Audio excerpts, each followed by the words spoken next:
co-presidents, Jim Hammond, and Wayne Bostier back here is our other co-president. We have Helen Wilson and Betty Connolly, both here somewhere. They're in there. They're our co-vice presidents. Treasurer, I don't think she's here. Not yet. She's coming later. Elin Young. And board members, we got Jean back here at the back table. Tony Chapman, I saw him come in. He's there. Toby. Yes. Toby. And Audrey. Or not Toby. Yeah. Audrey Whitman, running the cameras back here. And Ralph. I didn't see Ralph. Ralph is not here. Okay. And then we have a web administrator, Janine Michael. She does our website. She's not here, but. And we have our email coordinator, our new man, Tony. Where's Tony at? Way back here. And membership coordinator, Stanley Klein, right here. And that's pretty much everybody. Keeping this place running, yeah. It's all new. Since Michael left, we kind of broke it up into parts. He was kind of a one-man show with a small board, but we are now larger with duties spread around. Those that have not looked at our website, squirrelhillhistory.org, that is a great website. There's lots and lots of history on it, and there's also a brand new historical research book. And anybody wants to research almost anything, you can go on there and look at that. Our monthly programs are on there since 2006. And they're available on the website. And we also have a members-only newsletter and a members-only page. And you can easily get to that by joining for $15 for a single or $25 for a couple. And we love that. Also upcoming is going to be the market night, and that's going to be the 24th this year, Saturday, from 6 to 10 down on Murray Street. And we'll be in a half a booth this time with the Squirrel Hill. The Urban Coalition. Urban, yes. So less than half, but we'll be there. Right. So that's pretty much that. At the end of the meeting, all these chairs, we always have people help us. Just take them to the back, and we will put them away. Now, for the fun part, our speaker tonight is Amanda Gillen. And she is the Director of Learning and Visitor Experience at Frick, Pittsburgh. She has a nice long read in here. Okay, she has a BA in History at Allegheny College, received a certificate of elementary education, and has an MA in Public History from Duquesne University. And at Frick, she oversees all the adult, student, and family programs related to the museum's diverse collection. And probably is also involved in the Friday night. Okay. Amanda began her museum career curatorial departments of the Heinz History Center and at Frick, and she's not quite fit here, really. I'm going to let her explain a lot of that. Anyway, she also serves on the board of the Mid-Atlantic Association of Museums and on the steering committee for the Pittsburgh Museum Educators Roundtable. So, Amanda?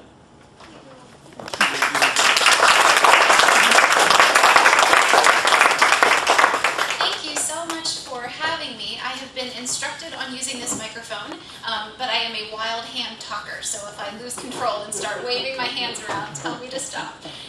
Thank you for having me. Thank you for the introduction.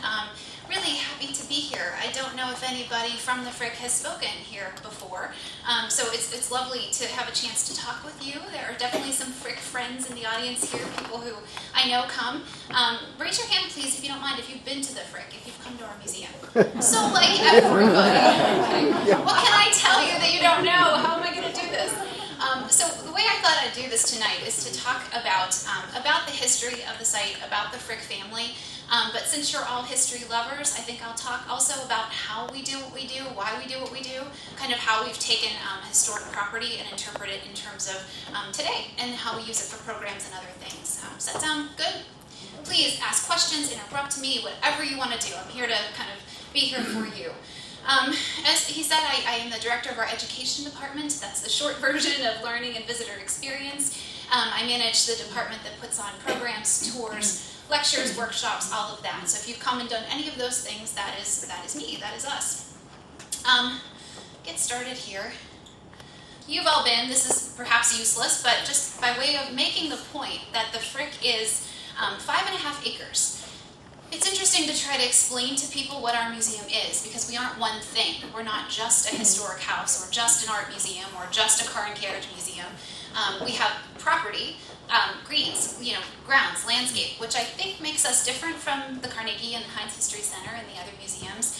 We do a lot of programming with our grounds. Some of you were mentioning Summer Fridays, which we're doing right now. We have performances on the lawn, food trucks, music. It's a beautiful space, and for a long time was treated as sort of a rarefied place, a very formal kind of museum. And we're working really hard to maintain the integrity of our work, but also to open our doors and kind of make it a little bit more of an open and friendly place. So just looking at this little map, the far left building, which faces Frick Park, is the Art Museum. Clayton is at the other far end. It's a challenging site for visitors in lots of ways. You have to be able to kind of maneuver around. The site was never intended to be a historic site, perhaps, in the way that it is. And we'll talk about that a little bit as well, kind of how it developed over time.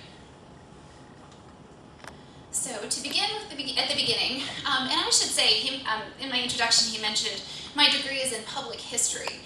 In elementary education, and history from Allegheny College. So I have to say that I have the best job in the world. No offense to anybody else who thinks they have the best job.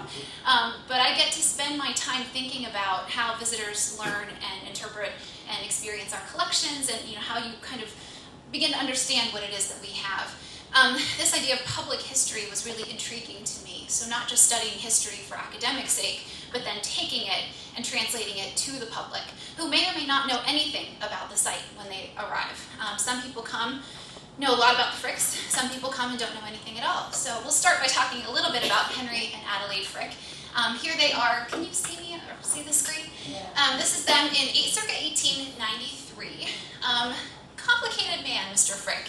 And that's the other thing, I guess, that's worth saying. When you do the work that we do, essentially I spend a lot of time, all of us on staff, spend time interpreting people's lives, interpreting the lives of people who are gone. And that's something that we take seriously and that we think a lot about. It's not easy to do. When I talk to students about this, I say, imagine if somebody walked into your home today and they saw the mess in my kitchen, or my daughter's room, or whatever it is that they would find in our homes. They could look at those things and try to understand how we live, but would they really know me? Would they really know you? Would they really know any of us? And so that's the challenge of taking this historic house and trying to explain the lives of the people who actually live there. Henry and Adelaide Frick lived in Clayton for pretty much their entire kind of early married life. It's where they raised their children.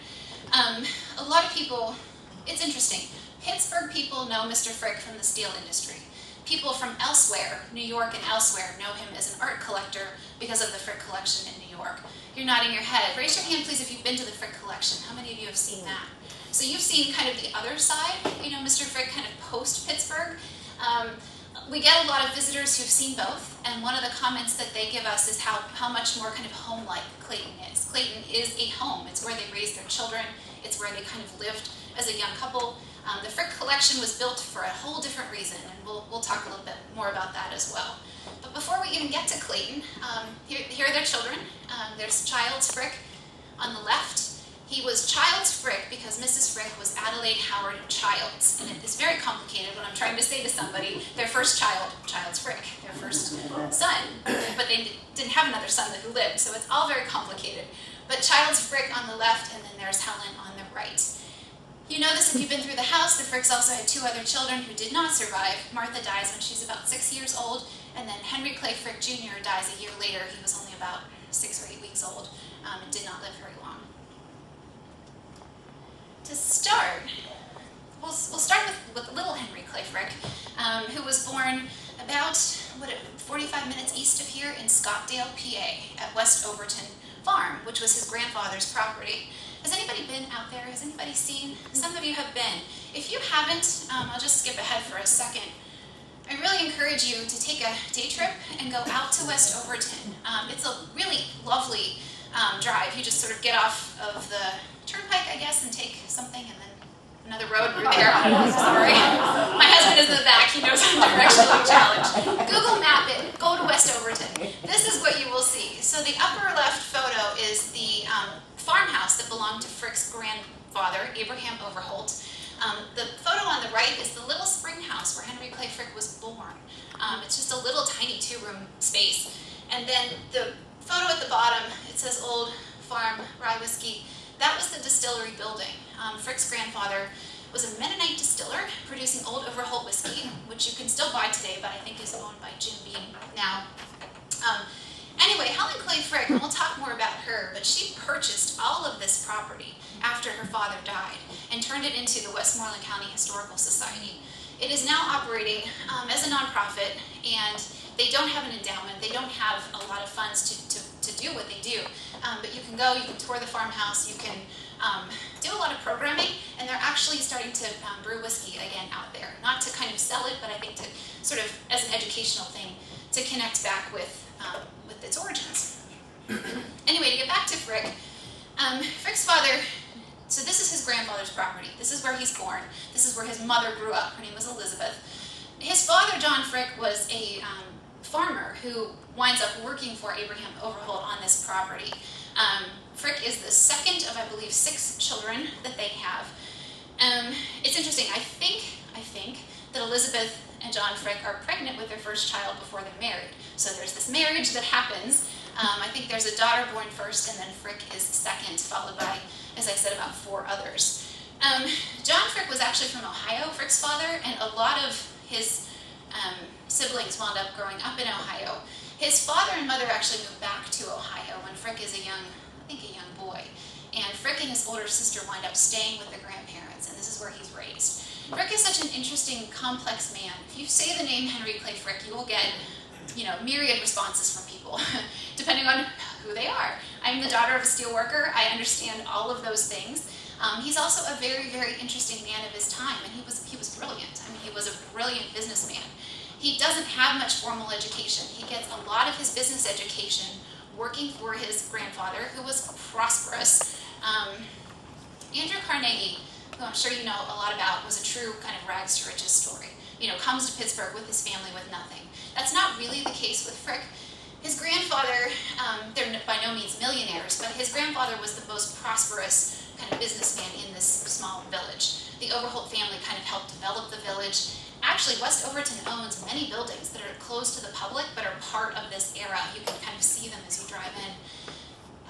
Abraham Overholt is running a distillery. He's running actually 2 distilleries, a farm. His brother Christian, Frick's uncle, has a general store that Frick works at. So Frick has very little formal education, but he has a lot of kind of on-the-job business training. From the time he's a young man, teenager, he's really working for his family in these various capacities. I love these photos. Has anybody ever looked at the Frick Art Reference Library website? Have you ever played around on there? You have. What have you looked at some of the photos? So the Frick Art Reference Library was founded by Helen Clay Frick. Something else we can talk about, but it's in New York. It's adjacent to the Frick collection, and they hold all of the family photos and papers. So everything that has to do with the family's life in Pittsburgh resides there, essentially. And that's where these photos came from. We only kind of found these a few years ago. Henry Clay Frick on the left is a young boy, probably, 8 or 9. Kind of a teenage Frick on the right. And then the photo in the middle that I disrespectfully call the thug photograph. Because he looks tough. He looks like a tough man. And he was a tough man. And as historians, I want to issue something to all of you if anybody feels like doing some work on this. But I am very interested in Henry Clay Frick in the 1870s. So he's born in 1849. He moves to Pittsburgh in 1881 when he's made his first million.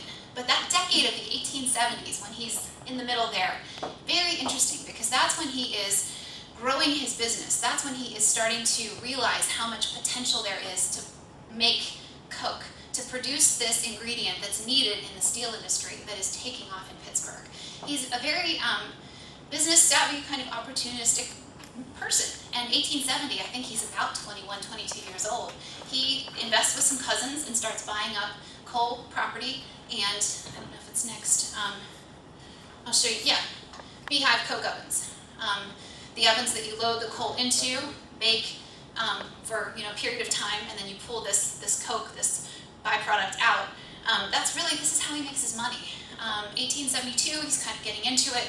1873, there's a huge panic, economic panic, and a lot of people are going bankrupt, businesses are kind of crumbling. Frick seizes that as an opportunity, and he borrows money and starts buying up coke ovens and property from other people in the Connellsville region who are going under. So by the time the economy kind of gets back on its feet, a little bit later in the 1870s, he is starting to be, the king of Coke. He takes risks, he sees opportunities, and he's very savvy about how he does it.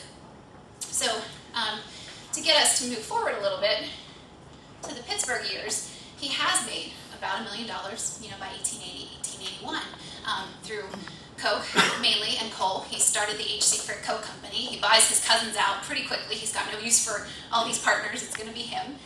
And he moves to Pittsburgh. So he's been doing all of this out of West Overton, out in Connellsville. And I'm so interested in this time period when he is literally hitting the streets and selling to companies. I think of him often as this sort of, white-bearded art collector, but in the 1870s, he's a man in his 20s who is making his own money. He's making things happen.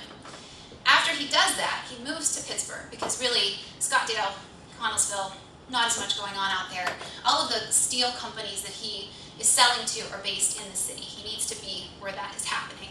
So he moves to Pittsburgh, moves into an apartment in the city. This is a photograph you may have seen before. Frick is on the left. Standing is A.A. Hutchison. On the right, standing is Frank Cowan. They were two business associates. And then seated is Andrew Mellon. If any of you have been to the Frick this summer, last summer, we have had paintings from the collection of Paul Mellon, Andrew Mellon's son. If Frick had a best friend, it would have been Andrew Mellon. They were incredibly close. It was Andrew Mellon's father, Judge Mellon, who lent Frick the initial $10,000 to start his Coke business. So they're kind of connected through business and sort of interest in that way. But these two men, this is their first trip to Europe. They go as a quartet here in 1881. And Andrew Mellon and Frick wind up becoming incredible art collectors, leaving the Frick collection, and then, of course, the National Gallery of Art is Andrew Mellon's gift to the country when he is older. So 1881, this is kind of Frick's sort of grand tour, right? He doesn't grow up educated. He doesn't grow up particularly refined. So it's important, in terms of fitting in with Pittsburgh society, that they go to Europe, they see the museums, and it really is kind of the beginning of Frick's love of art and his sort of genesis as an art collector. Bachelor days, not married. So if you've been in Clayton, we have Frick's first documented art purchase. This is Landscape with River by George Hetzel, scalp level artist, painting kind of out in the falling water area, sort of out that way. This is the first painting that we know Frick buys, 1881. Normally hangs in the reception room. It's actually down right now because we're doing a conservation project that has caused a lot of vibration in the house, and so we've pulled down some of the things that we're worried, about preserving. But it's something that we have that we think is pretty special and a highlight of us. For anybody who's gone to the Frick collection and seen the Vermeers and all of the things he goes on to buy, this is very Western Pennsylvania. This looks like where Frick grew up. So it's interesting, it's the first thing he purchases. To shift gears, Mrs. Frick. I love talking about Mrs. Frick. Some photos of her. Adelaide Childs, age 5 on the left, age 17 on the right, with quite the hairstyle. Oh my goodness, it makes my head hurt to look at that. It's so tight. And then in the middle, Mrs. Frick in her 30s. Mrs. Frick is harder to find in the historical record, right? The women always harder to find. They don't leave the same kinds of, often, the same kinds of letters, the same kinds of documents. There are things related to Mrs. Frick, but she was a terrible, diary keeper. She didn't keep sort of a written journal. Even her calendars that we have are very sporadic. She would be very, it seems like me actually, very enthusiastic, and then she would fall off. And so we have windows into her life, and we have windows through stories and other things. But she's a little bit harder to tease out. She grew up in a home that was where McGee Hospital is today. Christopher Lyman McGee actually buys her family home after her mother passes away. So where McGee is now is where she grows up. Her father was a leather goods importer, so she had resources. Again, they weren't millionaires, but she grows up privileged. And when Frick meets her in 1881, shortly after he moves to the city, she is a good match for him. She is somebody who is sort of an entree into Pittsburgh society. I don't think that's why he was sort of seeking her out. They seem to have had a nice marriage, but she would have opened doors for him into, connections that he needed. In the archives in New York, there are so many things, photos, things like this. And this is one of what we call the courtship notes from 1881. So Miss Ada, he's calling her. This is Frick's handwriting. He meets her, we know by April of 1881 that they meet, and they were married in December of that same year. So it's not a terribly long courtship. He is 30 at the time, and she's 20. I think he's 31 when they get married, she's 21. So 10-year difference. But this is one of his courtship notes. I'll read it for you.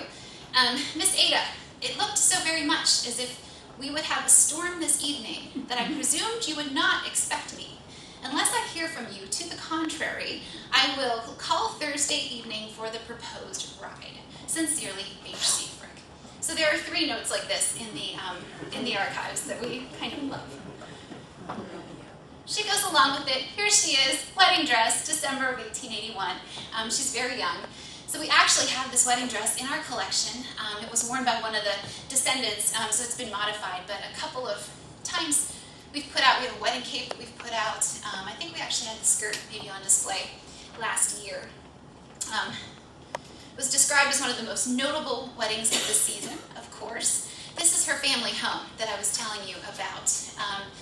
It was Pennsylvan, the child's residence, circa 1880, again where McGee Hospital stands today. Somebody told me that these columns or something of this facade is built into McGee Hospital. Does that ring any bells with anybody? Does that make any sense? I have to do more digging into this because it's very interesting if it's true. So the newspaper was full of flowery language. Quote, one of the most notable weddings of the season was solemnized yesterday afternoon at the residence of Mrs. A.P. Childs, corner of Forbes and Halkett Streets. The bride was Miss Ada H. Childs, a young lady well known in society circles, and the groom was Mr. H.C. Frick, the extensive Coke manufacturer. So there's all this kind of language about it, about them getting married. About 200 guests were present. Mrs. Frick's father had passed away a couple of years prior, so he was not there, but her mother and brothers and sisters were, of course. Are they on their honeymoon? This is a photo we show a lot. They take a month-long honeymoon trip to Washington, D.C., and Boston, and Philadelphia, and New York, and it is not all play and no work, because at that time, Henry Clay Frick has a meeting with Andrew Carnegie while they're in New York. Of course, Carnegie has long left Pittsburgh, right? He leaves in the 1860s, still very, very much in tune with all of his industry and business in the city. Frick has, I think, been already supplying Coke to Carnegie's mills, but during this meeting, I think this is around the time when Carnegie proposes that Frick become the sole supplier of Coke for Carnegie Steel, which is a huge, huge coup. It's a huge, profit boost for Frick. It's the beginning of what becomes, which is a whole other day-long story, right? The relationship between Frick and Carnegie, which is so complicated, but also and fraught with lots of things, but also incredibly profitable for both men. Frick was lucky to team up with Carnegie, but in my opinion, Carnegie was really lucky to get Frick, because Frick was the sort of, he didn't care about public fame. He didn't care about any of that stuff. He was a businessman who was interested in making the most profit and having the most sort of streamlined business. He was very, very interested in how things could be integrated and done in ways that were the most efficient, often at a great human cost. No lie there. But looking at it through the lens of the time, he was mastermind in terms of business, and Carnegie kind of turns him loose in lots of ways to manage and run a lot of what's happening. And so their relationship throughout the 1880s, 1890s grows to the point where Frick is, head of Carnegie Steel. So to move forward, Mr. and Mrs. Frick are newlyweds, married. They're living in the Monongahela house downtown, which I have a picture. Would have been that white building right to the left of the Smithfield Street Bridge. I have a docent who works for us at the Frick, Sue Morris, who's also the historical dilettante. If you don't follow her online, you should. She does amazing research. She has been working a long time to try to write a book on the Monongahela House Hotel. A lot of the records are gone, but anybody in Pittsburgh, stayed at this building, and that's where Frick was living as a bachelor and when they get married. Mrs. Frick does not want to live in the Monongahela House Hotel in dirty downtown Pittsburgh for very long. A year after they're married, they purchased this house, which, if you've been to Clayton, this is what's inside of Clayton. This is the house that they buy that is standing. It was built by 1870. They buy it in 1882, and they move in 1883. They buy it for $25,000, and they spend another $50,000 renovating it to make it, nice enough to live in. It wasn't even very old at the time, but they work with Pittsburgh architect Andrew Peebles and renovate the house. They move in January of 1883, and then 6 weeks later, their first child is born.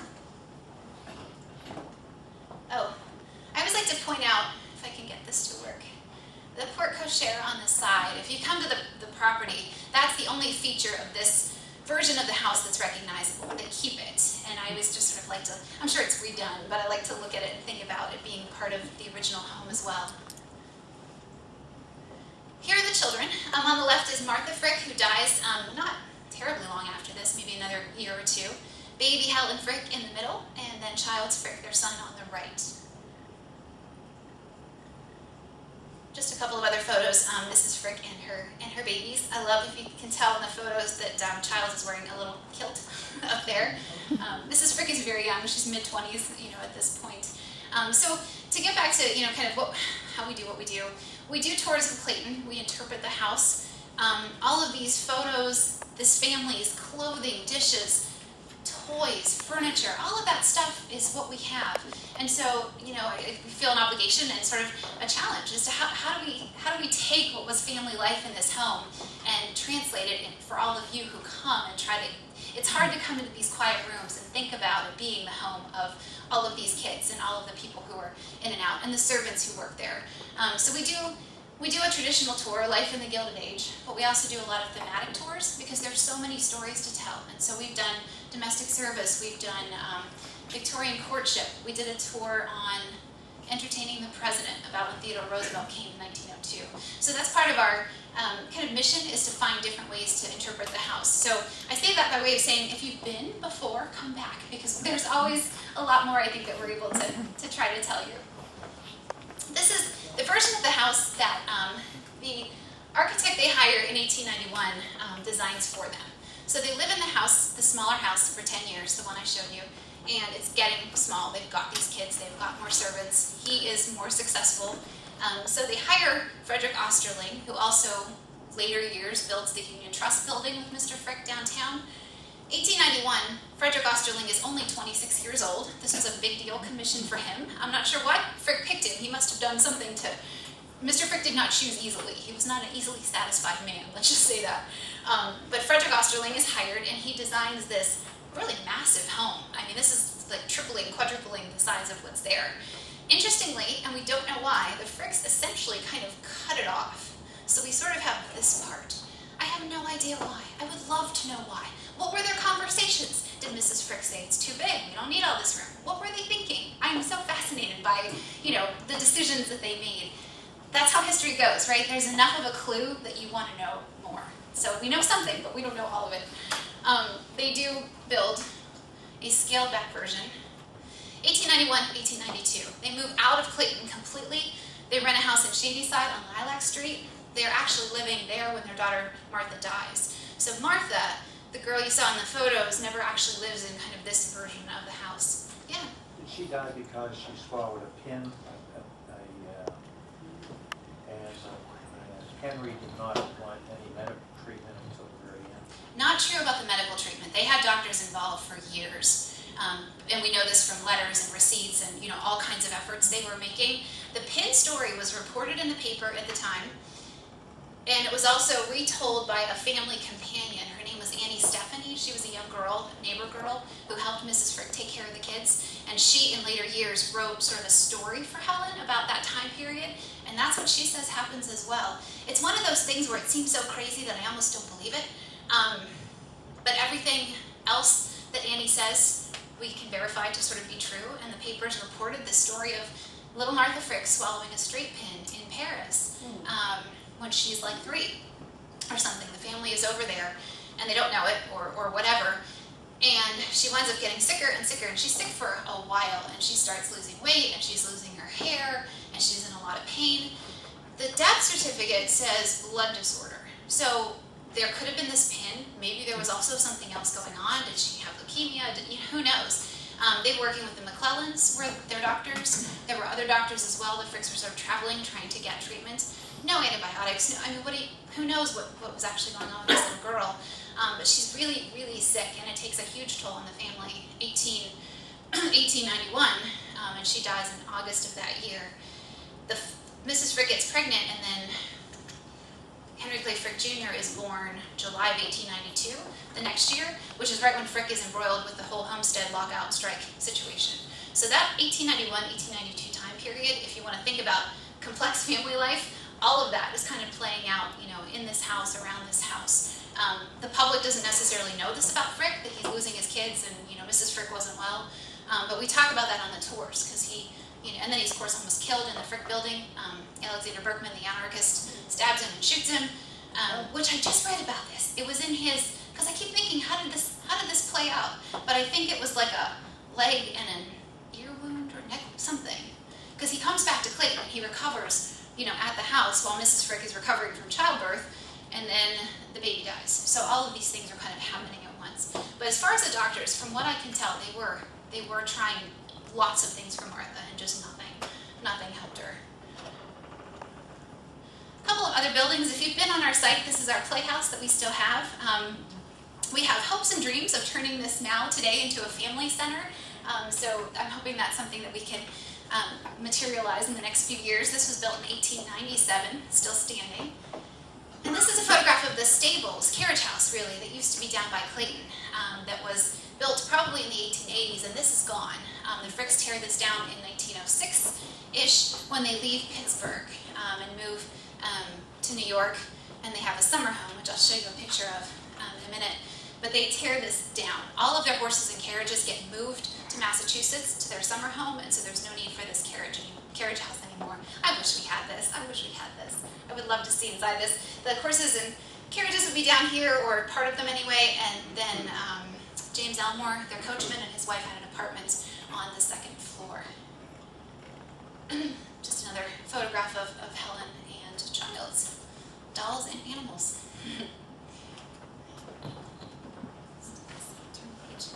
So I'll just go quickly through this part. We have a lot of information. This family saved everything. It is fascinating to me because I am in like throw things out mode. You can ask my husband back there. I've been throwing everything away. Our daughter is 12 now, and there's so much stuff that I can't take it, and so everything is going out. I will regret that someday, I realize.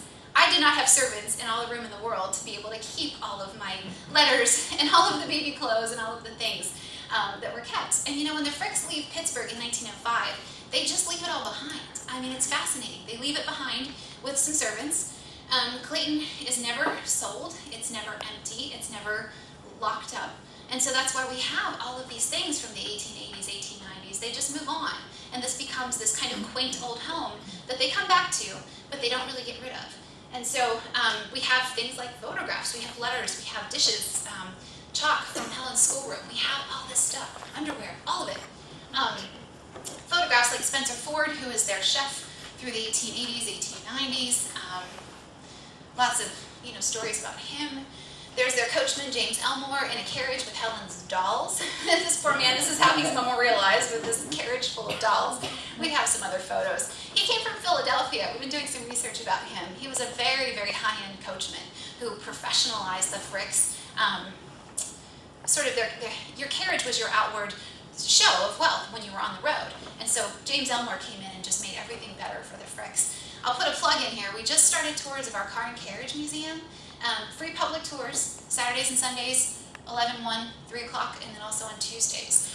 And they're not sort of gearhead techie tours. They're social history tours that look at this transition between carriages into the early automobiles, because that's really what we have.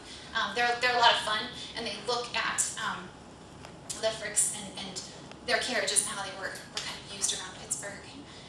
Marika Ogier, the Fricks fit a pattern. You know, there's a pattern for these wealthy families, and you're always trying to fit in. So they have the English butler, the Irish maids, the Swiss governess. This is Mademoiselle Ogier, who comes with the family in the 1890s, and she stays with them until they move to New York. She's Helen's governess. And then just another photo of Clayton. I like this. This is now gone. I don't know what this is. A little flower bed, I guess. That's a photo from probably about 1900. Just to take you quickly forward into some other homes, this is their small summer cottage that they build in Pride's Crossing, Massachusetts. They built it from 1903 to 1905, 2 years of construction. Pride's Crossing is sort of, kind of near Beverly, Massachusetts. I've never been up there. It's like Newport. It wasn't as showy as Newport, but it was sort of another place that East Coast millionaires built their homes. 104 rooms. You know, because why not? They love this property. It's really interesting. This is where they would so they move in here. They start going here in 1906. They leave Pittsburgh around 1905. So they're spending part of the year in New York City at this point. Again, Pittsburgh home is still here, just put aside. But they spend their summers at this lovely house in Pride's Crossing. Mrs. Frick in particular loved it. This is where she dies in 1931. She spent a lot of time here. Beautiful home. I get to go to the Frick archives pretty much once a year, and the last time I went, I spent time looking at the papers between the staff, all the communications between the different servants, and there are so many telegrams and messages. Mr. Frick decided to go to New York, have the mail sent, send the papers to Pride's Crossing. He would zip back and forth, I guess on the train, between this house and the home they were renting in New York. And these poor servants are like scrambling to kind of pull it together, because he would just say, I'm going to go to New York today, and then they would have to make it all happen. It was really, really interesting. They rent a home that belonged to the Vanderbilts for 10 years, from basically like almost 10 years. 1905, 7 years? I don't know. He builds what's now the Frick Collection, I think by 1912. And so here's the entrance that was there, now changed. And then the Frick Collection itself. They, if you followed this at all, are in a big plan to do a huge expansion. They've been battling with New York City, I guess, for years to come up with a plan to expand the Frick Collection and open the second floor, which are the family bedrooms and the different areas that have been off limits. They've been staff offices, but they've grown in terms of their programming and their exhibitions, and they want to use that all as gallery space. So hopefully, sometime if you go, you'll be able to check out the second floor. I went and did a talk for their docents, and it was in what used to be Henry Clay Frick's bedroom, which they now use as like a conference room. Beautiful wood paneling, and that's where he passed away, and that's all I could think about. Like, my brain was completely boggled by thinking about, you know, the things that had happened, you know, in that space, and just very kind of exciting to be there. So hopefully they'll have that open. So Childs Frick, their son, grows up in Pittsburgh, heads off he goes to Sterrett School, he goes to Shadyside Academy, graduates from there, and then goes off to Princeton. So 1905 is when he graduates from Princeton. That's sort of the photo on the left. So when his parents leave Pittsburgh, he's not really coming back. You know, he's out of college.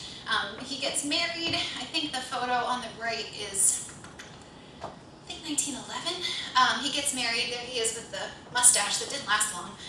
Next to his wife, Frances Dixon. She was from Baltimore. Helen Frick is right behind Childs in the hat.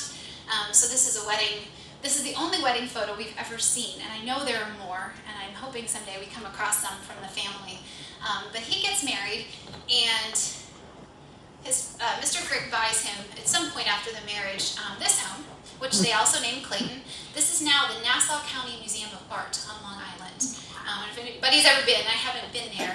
But Charles Frick is essentially out of Pittsburgh at this point. His wife's, from the East Coast, and so they spend their lives in Long Island. He works for the American Museum of Natural History. He's a paleontologist. He is nothing like his father, not interested in business.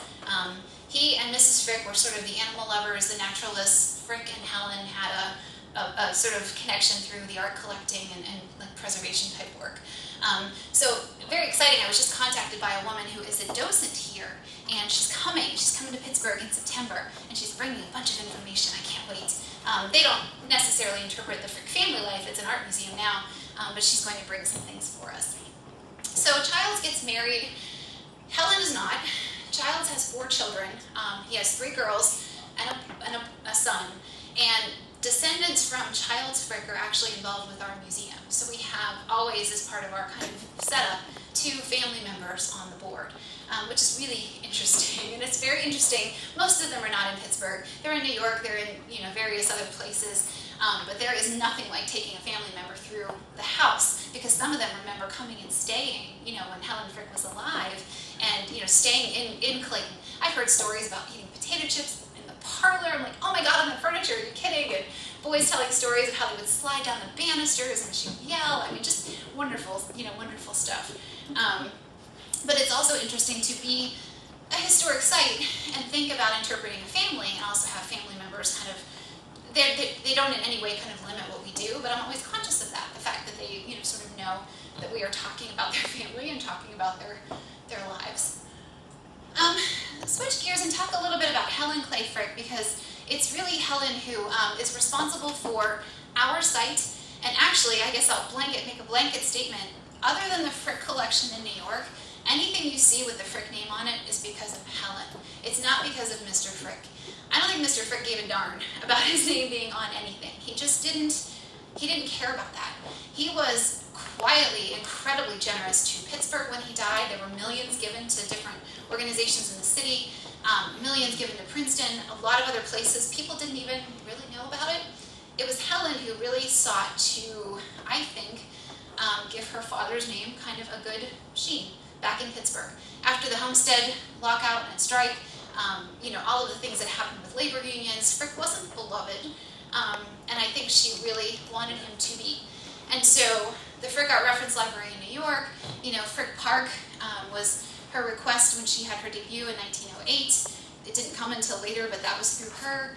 West Overton, she buys her dad's birthplace. All of these things she did, kind of in her father's name, which is an interesting thing in and of itself. This is our art museum that we have. If you come to our site, you will see that the art museum faces away from everything else. I always find befuddled visitors walking down our path.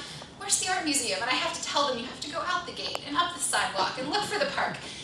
She was constructing things and building things and preserving things, but I don't know that she had this idea of a Frick Art Historical Center in her mind. As far back as the 1950s, Helen Frick wanted to leave Clayton to the Historic Trust, the National Trust, I guess, for historic preservation. She saw that things were changing. Most of those homes she knew growing up were gone, or turned into apartments. The ones that are left are kind of carved up. And so she had this idea that this, for better or for worse, this privileged way of life needed to be saved. So she intends that with Clayton all along. She specifies it in her will. The art museum that you see here was built because she had a big old fight with the University of Pittsburgh. That's basically why we have a museum, because she gave the money, endowed the fine art department at Pitt. This is like in the 1950s, builds what's the beautiful Frick Fine Art building that they have there, and then has a huge fight with them. And I think it's the early 1960s, as she was wont to do, because she was trying to exert control over what they were teaching, didn't really care for modern art, didn't love German scholars, even though she was German. I mean, there were a lot of things that she was really particular about. And of course, the university is saying, no, you can't tell us any of these things. This is not how this works. So she pulls her art collection, builds her own museum, because that's what you do. I have a job because she did all of these things. She built this museum in 1969, 1970 to house her collection. We have the early Renaissance panel paintings that used to hang in New York. We have French art. Helen Clay Frick never intended for there to be traveling exhibitions. So anytime you come and see a show, that was not really her intent. She wanted those galleries that now we put melon paintings or whatever in to be decorative art galleries. But after she passed away, and we became sort of a full-fledged museum site, we realized that the way to get people to come back and to do educational work is to have ongoing exhibitions. So I don't know what she would make of that, but I hope she would be happy with what we're doing with Clayton. She specified in her will that Clayton be used for educational purposes. She even specified that we play the orchestrion at the end of every tour. I mean, she really had a vision for what she thought people could get out of that house. She wanted kids to go through the house. She wanted them to learn about, the past and other ways of life. So I hope she'd be happy with what we do with that today. So the Frick today, if you've come anytime recently, I hope some of this looks familiar. We do lots of things now that never happened, and I sometimes think of, what would the Frick say if they saw all these people romping on their lawns. We have family performances. We do have exhibitions in the galleries. We have art making for kids. We do family days. Charles on the left, some of you probably know Charles Altman. He was supposed to be here. He's not here. Charles was supposed to come tonight. He told me he was coming. But Charles is a longtime docent, and he is showing off the orchestrion in Clayton. So we are doing all of those things and more. This used to be the Education Center. Used to be the Car and Carriage Museum. If you came years ago, you remember that the carriages were in this space. We did a big expansion 5 years ago. We built our visitor center, and then probably 3 years ago, we turned this into an education center. So this is where my department is. This is my office up there. I get to look out at everything. And then the whole first floor are classrooms where we have lots of school groups and adult programs and other things. I wanted to just take a minute and tell you all that we work with kids. A lot of people don't know that we work with kids. We work with about 12,000 students a year at the Frick. So if you have kids or grandkids or church groups or anybody you think will want to come, we take them in every space. We look at art together. We go into Clayton. You can see the kids doing a writing exercise. This is an assembly line activity. We have a Model T, so we talk about the assembly line. And there's our Carriage Museum on the left. I brought a couple of our school program booklets. This is hot off the press yesterday. This is our offerings for schools for the next year. So all of the things we do are in here if you're interested. The other thing I should say is that about half the kids who come are paid field trips, like the school pays and the kids come. The other half is supported entirely by membership and donors and foundations and everybody else who gives us money to do what we do. So we bring about 5,000 or 6,000 students a year, fully funded, transportation, all program fees, snacks, everything is included. I can say yes to anybody who wants to come. So if you know of a group that doesn't have funding, that's okay too. Tell them to call us because we can make it work. We want all of the kids to come and see our site. How well endowed did she leave the Clayton? So I think the restoration funds for Clayton was like $7 million in because it happened separately. So I think she died, Helen Frick dies in 1984, and she leaves a chunk of money to essentially restore Clayton. So there's a lot of conservation work that's done. She dies in 84, opens in 1990, and I think that was $5 to $7 million. What we call now our endowment actually came from the Helen Clay Frick Foundation, which is where the bulk of her money went, and then it was sort of gifted to us. So we do have an endowment. It fluctuates. I think right now I don't even know what it is right now, to tell you the truth. I should know this. We have an endowment, and we're lucky to have an endowment. We still fundraise. We still do all of those things to keep the doors open. But it was an initial gift to restore Clayton, and then millions came later to be able to kind of keep the site running. So we are a private nonprofit. We're not affiliated with the Frick Collection. We're not affiliated with the Frick Park. People think we're part of that as well. We are our own kind of entity that operates from her initial gift and then a lot of subsequent gifts as well. This is a weird photo that I have in here to remind me to tell you a couple of things. The first is that the Frick family is buried up in Homewood Cemetery, which if you haven't, you've all been, I'm sure, right? You guys have gone. Jenny Benford, anybody know Jenny Benford? If you have not taken a tour with Jenny Benford, she is the director of programming at Homewood Cemetery. She's amazing. There is no one better to talk about cemeteries in historic terms. This is the Frick family plot. In true Frick fashion, they have broken all the rules and they have a hedge around them. You're not supposed to have a hedge in a lawn park cemetery. It's supposed to be open and rolling. Not the Fricks, they have a hedge. But they're up there in kind of section 19. I think it's sort of the ritzy section. But back when Martha and the baby died in 1892, evidently you could see their plot, their graves from Clayton, because the trees weren't there. Excuse me, Clayton, the top floor would look out over this hill, and Mrs. Frick was able to see her children. I have this here to tell you that it is the 100th anniversary of Henry Clay Frick's death. He died in December of 1919. So we're doing some programming this fall to kind of acknowledge that and talk about it a little bit. We have a program with Homewood Cemetery, 2 tours in October, 5th and 6th, where you'll start out at Clayton and then go over to Homewood and tour with Jenny Bedford, who I mentioned. We'll have the registration stuff up soon, but it's going to be a really good morning. We'll have some coffee in between. But we're also doing a tour of Clayton that starts in September called Memory and Mourning. And so it's a tour that takes you through the house and kind of uses archival documents to kind of explore when the family members passed and also how the living kind of acknowledged that in the Victorian era. And then, to switch gears entirely, this is our next exhibition. It's got nothing to do with anything, but we're bringing Katharine Hepburn's movie costumes to the Frick in October. So the link that we've been joking about is that Helen Frick forbid any woman to do research in her archives if you were wearing pants. They kept skirts in the back, this is no joke, where you had to take your pants off and put on a skirt before 1970s. I mean, this goes 1980s. You had to put that skirt on before you could do any art history research. So Katharine Hepburn loved the pants, Helen Frick hated the pants. This is what we're doing. So this is going to be in the Art Museum from October until January. So I hope I see you, come and see it. It's costumes from her famous movies, stage screen. We'll be doing some movie screenings and things at the Frick every month. So there's a lot going on. So we have a lot of different things. We're not all about the Fricks. But that's a little bit of who we are. I'm happy to answer questions. I think I've talked at you enough. I know some of you have been and probably have some stories to share as well, so I'll let you kind of turn it over. Just one question. Where did the Clayton name come from? So it was a good question, thank you, because I wanted to see that. It was Homewood when they purchased the house. No, Homewood, there was Judge Wilkins' Homewood. But this house that they bought was evidently also called Homewood. Henry Clay Frick was called Clay by his family and friends. So at some point, we don't know when, it was switched to Clayton. Mrs. Frick called him Clay. In all of the notes and letters, it's Clay.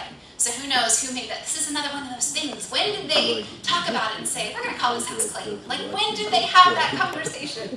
But that's, as far as I think the 1890s and letters and things, they're calling it Clayton. So at some point, it switched over.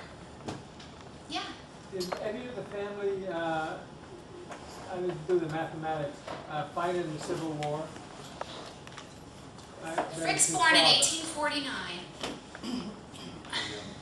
Uncles, I'm not sure about some of the uncles. I think, I could be wrong, but I think somebody might have bought their way out of it. I think that's true. Out at West Overton, their educator, I think, was, we just did a Frick staff trip to go out there because a lot of our staff had not been to West Overton and we thought we should all go. And I feel like somebody said something about an uncle kind of buying his way out of the conscription. Yeah, don't quote me on that, but I think he did say that. Yeah. Where was Helen Frick educated? So Miss Frick was educated in the house. She had 2 governesses that we know of. So it was proper, her brother as a boy could go to public school, he could go to boarding school. For a young, wealthy woman, she was educated in the home. So the Fricks hired this woman in 1890, I think 1897. Helen's about 9 years old. There was a governess prior to that who either quit or was fired. There's a wonderful letter in the archives where she writes to Mr. Frick, this first governess, and she's apologizing, saying that she shouldn't have been so mean to Helen, but she was tired of being kicked, I think is what she says. And that child really needs basically to settle down. And oh, by the way, will you write me a good reference? So something went south with the first governess. Mademoiselle Chatelaine was her name. So they hire Marika Ogier, and she stays in Clayton. She has a room on the 3rd floor, 1897, until they leave in 1905. And so she educates Helen and a neighbor girl. They would come and have their classes on the 4th floor. Her brother, Helen's brother Childs, goes to Shadyside, so Helen names her schoolroom Sunnyside. She calls it Sunnyside. And we have a picture. There were 2 little desks, and they had lessons all day, every day during the week. Morning was in English. I think the afternoon was in French. Helen Frick was bilingual, Francophile. She goes to France, World War I, and she works as a translator for refugees during World War I. She's young. She does a lot with the war effort before her father dies. And then that's why she starts the Frick Art Reference Library in 1920, because she has seen all of the destruction of these churches and chapels and works of art that had never been photographed, were not documented. And she sees all this during World War I. And so she comes back and starts the Frick Reference Library in New York in the family bowling alley of their house to try to document works of art in Western Europe, essentially. And that sort of shapes her, all the way through. So she's got this very kind of private elite education. When they moved to New York in 1905, she goes to Miss Menn's School for Girls, like a little bit of a finishing school, which I don't think she loved. She was not a frilly woman. She was not a, woman who wanted to be terribly social. We were talking about her, somebody earlier. She doesn't get married, and people always ask why. Why didn't she get married? And we don't know. There's no letter. There's no diary. There's no. We work really hard to only interpret things that we can document with archival materials. There are lots of family stories, lots of anecdotes, but I feel like as a historical institution, we have to be able to substantiate. So people ask us all the time, and I say, I have no idea, but look what she did do. She did all of these incredible sort of preservation-based projects. She was complicated too, as was her father. It's hard to talk about people's lives, I think. Yeah. I just wanted to say that you mentioned Homewood Cemetery. Yeah. Saturday is their Founders Day celebration, so that's from 1 till 1 to 4, I think. We're But actually going anyway, to have a table there at the Founders Day. It's really fun. If you haven't gone, they've tried to grow it. That cemetery is so historic and so beautiful, and it never feels odd to me to be there. It's actually a really kind of celebratory place, and they do this Founders Day every year to try to get people to come and see it as like a kind of a community place. Yeah, sorry. The first picture you showed is a house way back. Was that in Oakwood? You mentioned what's the first house you showed? So the very first one, this one, Yeah, it's Oakwood. Was that in Oakwood or not? that is the house that the Fricks buy when they're first married. So it's our site. It's Clayton. Oh, it's where things now. Yep, they bought this. They lived in it like this for 10 years. It was called Homewood at the time, and then they changed it to Clayton at some point. Was that part of Oakwood or was that Point Breeze at the People have asked me this before, because we say we're in Point Breeze. We're at the corner. Yeah. I didn't know if that was Point Breeze or Oakwood because it's the next to it. That's what you wanted to say. When was Point Breeze called Point Breeze? Because this is like this is built by the 1870s. Melanie would know. The house was called Homewood. No, but I mean, what? I'm not sure about the area. I think it was, but I'm not, maybe somebody knows better. I'm not sure. I don't But think they that was ever live put in in. this, and then they add 2 floors and they take the walls out. It's inside the house we have now, basically. It's inside the house. Yep. I've never exactly known. Does anybody? That's all estates down there. Yeah. The neighborhood Homewood that we know came after they knocked them down and subdivided. And started divvying up those properties. And I think also, wasn't there a train? But they named it Homewood probably after the estate.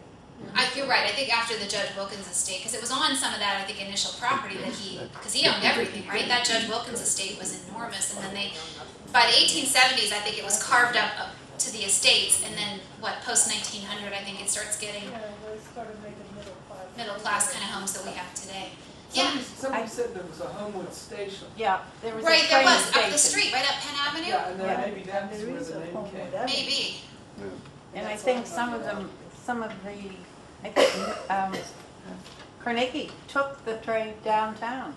Frick would as well, because it was just up the road. He'd take the carriage up, or somebody would drop him off. Carnegie lived in Wilkinsburg Wilkinsburg, right? when he lived in Pittsburgh. And he leaves 1860 something, right? I Wasn't think. that Braddock? No, I think That it was was. where his mill was. There is a Homewood Avenue. In August, I know Point Breeze is like I don't even know the boundaries of Point Breeze exactly, and I should. But there was a Point Breeze hotel, I think, on the corner, and that's sort of how that evolved. I think you're right. It was estates at the time, the Homewood train station, and Judge Wilkins Homewood, he had originally, I think, owned the property that our site is on. So I think that's why it was called Homewood. Shady side was all farms. Yeah, So the neighborhoods we know came after. came a little bit later.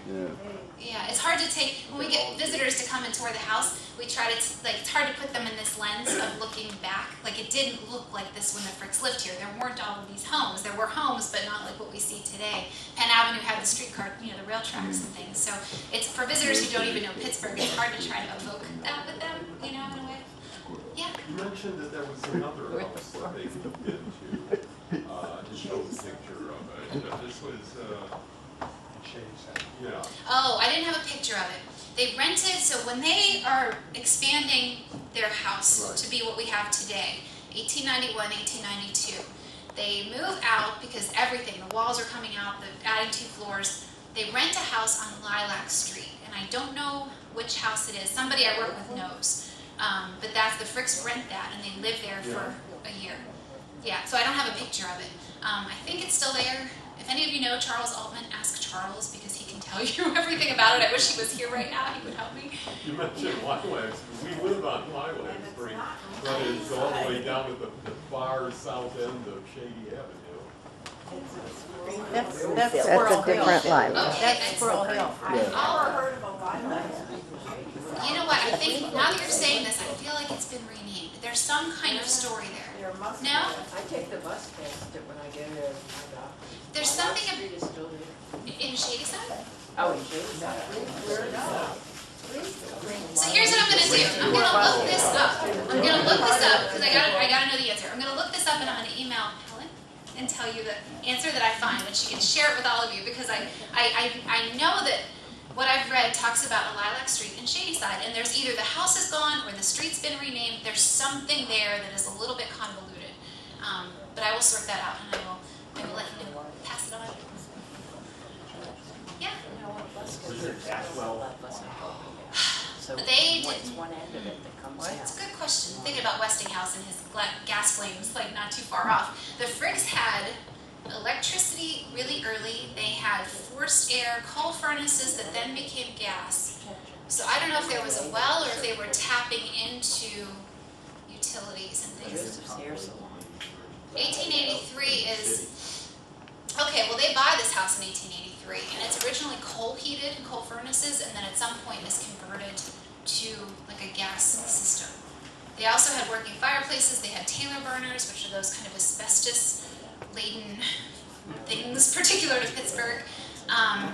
Electricity I know is 1883, before the White House, we always say that. 1888, I'm sorry, electricity is 1888, phone is 1883. They had all these kind of early, so when we talk about servants, we talk about how, you know, it's never fun to be a servant, but if you're a servant in a home with running water and electricity, it's a little bit of a different ballgame than working in a different, you know, a different kind of house. You gonna come back to Clayton? You gonna come see me? Come see us. Other questions? I hope you enjoyed it. I hope it was some new information. I hope it was something you hadn't maybe heard before. But please come and join us. We're doing a lot of different things and I'd love to have you.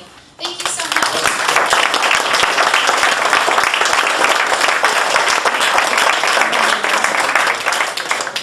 Oh, wait. This book about Carnegie by David Nassau. This is the best book about Frick that I've ever read. In terms of, I know, right? In terms of analyzing Henry Clay Frick as a businessman and his relationship with Carnegie and how their correspondence plays out during Homestead, if you're interested in that, this is the book. Because not much is written about Frick. There's family biography, there's an old biography by Kenneth Warren. This delves into the correspondence and looks at their relationship, Frick and Carnegie. So if you're interested, this is here. I also brought a couple of members magazines and some other things if you want to take them as well. I had to tell you that, sorry. Thank you.